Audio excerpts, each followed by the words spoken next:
Имамға ұйыма, имам кәпір. Яғни кезінде осындай фитна шығарып бөлініп жүрген жамағаттар болды.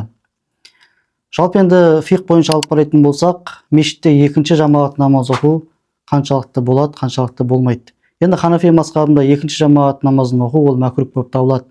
Себебі адам селқостыққа, жалқаулыққа бейімделуі мүмкін. Өйткені намаздың уақытын кешіктіріп оқуы мүмкін.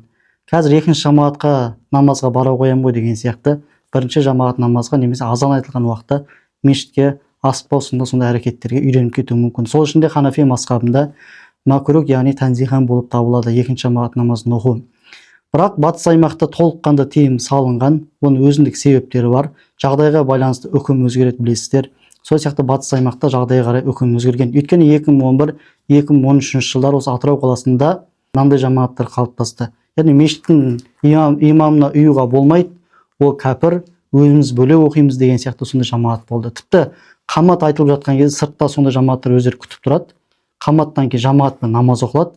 Сосын жамағатпен намаз оқылғаннан кейін бары шығып кеткеннен өздері кіріп, қамат айтып, азан айтып солай өздері жеке жамағатпен намаз оқитын болған. Сол себептен де батыс аймақта екінші жамағат намазға толыққанды тыйым салынған.